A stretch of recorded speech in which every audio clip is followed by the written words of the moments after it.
Hi, Chris. Hello. Very lucky to welcome you in Annecy for Frozen Fever this year.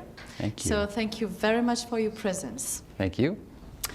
You already attended the Annecy Festival before, I think. I did. What memories do you keep in mind from this time? Well, the first time, because I've only been once before, and it was a little bit warmer. It wasn't rainy, but it was beautiful. And what I remember, and I was telling everyone, that the village, to me, reminded me of the film Pinocchio. And of course, we're screening Pinocchio tonight, which is great outside.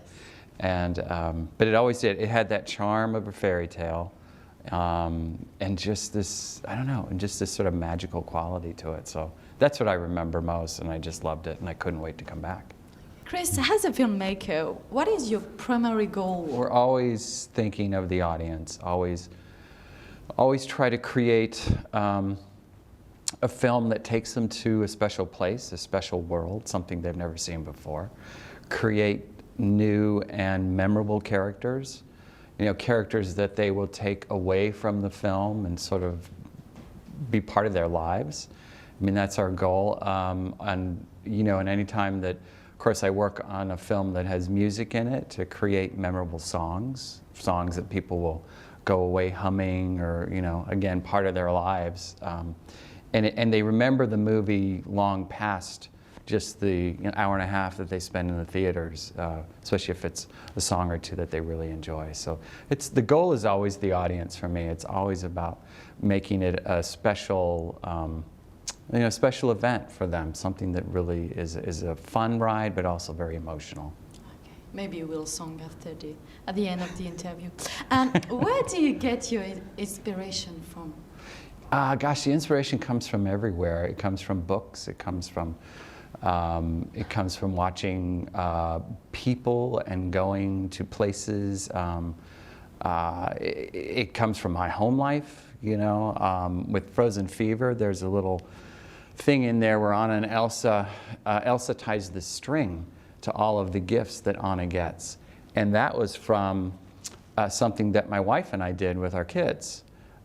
We did that. It was one of the holidays, and we had the string go all the way around the house, and they had to get, you know, to find their present, they had to follow the string. Oh. And so we remembered that when we're starting Frozen Fever, and we used it. So I did, you know, you never know where that inspiration is going to come from. I'm always open, I'm always watching, I'm always observing. Sometimes my friends and family get a little nervous sometimes, because if they do something funny or strange, they look at me and they say, "That's going to be in a movie, isn't it?" I said, possibly. So it comes from everywhere. Okay.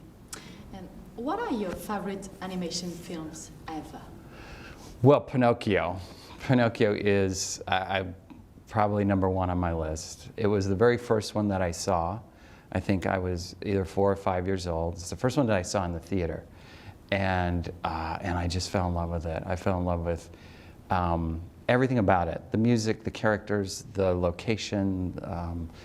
It just was magical to me. And it also, what it did is I loved the journey. It was fun, but then also very scary and kind of dark in places, but it all turned out okay. You know, and I think for me as a kid, I took away that a lesson actually, that you can sort of survive these hard times in your life and get through it, and you'll come out better and stronger in the end. And I think a lot of Disney movies do that, but I would say Pinocchio is my favorite. Do you know the song in French? I do not know it in French, no. Do you know it in French? The words are libéré, délivré. Libéré, délivré. Yeah. Libéré, Libéré, délivré, délivré. je ne mentirai plus jamais. Je ne mentirai plus jamais. Was that close? Yeah. He did. Horribly close. Thank you very much, Chris. You're welcome. Thank you. Thank you. Okay.